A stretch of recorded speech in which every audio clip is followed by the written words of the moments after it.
उत्कल रही शांत शीतल कांत कोमल सुंदर सुड़ पल्लीभूमि क्षीरलांतमय प्रकृतिर रंगशाला सौंदर्यर गंताघर माधुरी मार आकार तथा षड ऋतुर सांबत्सरिक पर्यायक्रमिक रसोत्सवर पीठस्थली आज शीतल स्निग्ध मधुबरा रसोल परिवेश मध्य अवस्थित मंचसीन अतिथि मानू मो मथानत प्रणाम जनाई मोर वक्तव्य आरंभ करने को जाऊँगी।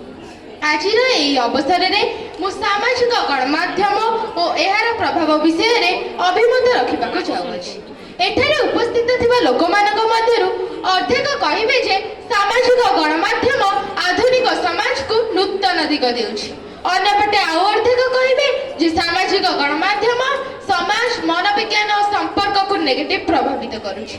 आज एठारे मंच रे मु सामाजिक गणमाध्यम सकारात्मक और नकारात्मक दुई पार्श्व को आलोचना करने को जाऊँगी। आधुनिक जुगरे जेपरिक विज्ञान और प्रजुक्ति विकासशील सेपरि सामाजिक गणमाध्यम आम दैनंदिन जीवन एक अविभाज्य अंश हो उठी। Facebook, Instagram, YouTube, Twitter, WhatsApp भली प्लेटफॉर्म माने आज सारा दुनिया को गोटे गाँव में परिणत कर आमे घरे रही विदेश में घटुवा घटना को मात्र किछि सेकेंड माध्यम जानी पारुछु। सुदूर अंचल में निज परिवार बंधु बांधव आदि सहित जोगाजोग रखा आज सहज हो पारिछि। वर्तमान जुग को मोबाइल जुग कहले किछि भूल हेब नै। संधानी मानवर निरविच्छन प्रचेष्टा फल मोबाइल उद्भावन होइतिला।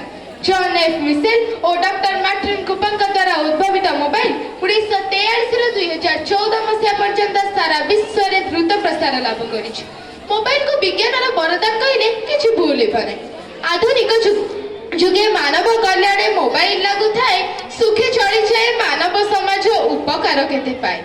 सामाजिक गणमाध्यम सकारात्मक प्रभाव को देखिले मन पड़े यह आमको तथ्य और ज्ञान भंडार प्रदान करुछि। छात्र छात्री माने पाठ पढ़ा निमंते आवश्यक सामग्री कम मूल्य और अधिक सुविधा पाई पारुछन्ति। अध्यापक माने निजर ज्ञान को ऑनलाइन माध्यम रे सारा जगत रे पहुंचाई पारुछन्ति। तथापि सामाजिक गणमाध्यम व्यवसाय चाकरी सुजोग नूतन कौशल शिखिबा और सृजनशीलता को भी प्रोत्साहन देउछि। जड़े छोट दुकानदार ऑनलाइन मार्केटिंग माध्यम निज दुकान उत्पादन को सारा जगत में पहुंचाई पारुछि। किंतु प्रत्येक वस्तुर दुईटी पार्श्व थाए। एथिरु सामाजिक गणमाध्यम अलग नुहे, यार नकारात्मक प्रभाव उल्लेखनीय।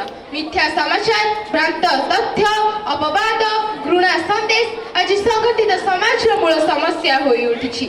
अनेक लोक यही कथा को सत्य भाव भ्रमित होउछन्ति। जो आजिकल युवपीढ़ी मैंने अधिक समय मोबाइल स्क्रीन में काटुथिबारु अकाले अनेक विकार सृष्टि होछि, यथा ध्यान भंग, मनस्थित प्रभाव, आत्मविश्वास ह्रास, आत्मनिर्भरशीलतार कमिबा। वर्तमान युवपीढ़ी मानकर प्रथम समस्या होछि बहुत समय इंस्टाग्राम रील्स आदि काटुछन्ति, फल से कहउछन्ति कि मोबाइल बिना जीवन नाही। अनेक युवपीढ़ी मान पितामाता मोबाइल फोन न देले से आत्महत्या करने को पछाउना। यार बड़ कारण है सामाजिक गणमाध्यम अत्यधिक निर्भरता। आम बेले बेले वास्तव विषय को भूली वर्चुअल विषय व्यस्त हो पड़ू। फल संपर्क अंशीदारी परिवार आदि स्क्रीन पछरे लुचि जाउछन्ति। अनेक किशोर किशोरी लाइक कमेंट और फॉलोअर को अधिक प्राधान्य देउछन्ति, जाफल ताकर मानसिक स्वास्थ्य प्रति क्षति पहुंचाउछि। संयोग संपर्क घनिष्ठता आमे विश्वर जेकोसी थे लोक सहित आज संयोग स्थापन कर पूर्वर जड़े दूरवर्ती आत्मीय को चिठी पठाइबा को प्राय सप्ताह लगुला, किंतु आज यह गोटे वीडियो कॉल माध्यम दूरता हरैबा को पड़ुछि। यह कौन एक प्रकार आशीर्वाद नुहे? शिक्षा, ज्ञान और सचेतन विस्तार। शिक्षक विज्ञान कि पुस्तकालय दरकार नुहे, मात्र गोटे स्मार्टफोन और यथेष्ट इंटरनेट थिले नूतन विज्ञान आविष्कार, नूतन ज्ञान कौशल, आर्थिक शिक्षा, सामाजिक प्रश्न पर चर्चा ये सब को उपलब्ध कराई सामाजिक माध्यम। प्राकृतिक विपद यथा बन्या, बात्या, भूमिकंप आदि सूचना पाई परिबारु अनेक लोकंकर बंची जीवार संभावना बढ़ुछि। लोकतंत्र अवसर पूर्वर सामाजिक गणमाध्यम प्रभावशाली लोक माने स्वर दे पारुथिले, किंतु प्रत्येक लोक हेउछन्ति आज जणे जणे माध्यम। दुर्नीति, अन्याय, अत्याचार आज मोबाइल कैमेरा पछरे लुचि रही पारु नहीं। नूतन अर्थनीति और Facebook, Instagram, YouTube, digital marketing, online business माध्यम अनेक लोक रोजगार कर सृजनशीलतार मंच।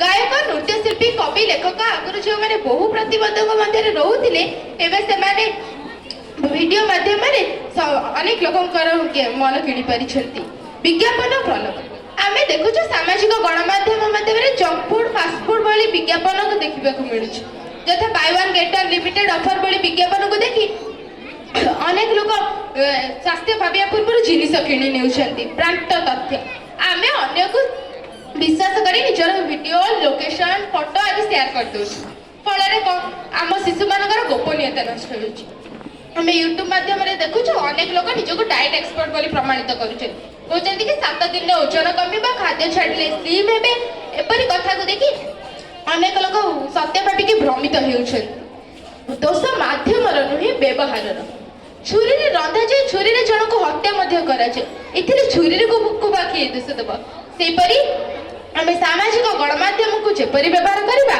सेपरी फल पाइबा प्रजुक्ति आम आम प्रजुक्ति नुहे सेपरी सामाजिक गणमाध्यम व्यवहार आम हाथ में आम जमी व्यवहार करवा सेमती सुफल धन्यवाद धन्यवाद अच्छा गोटे कथा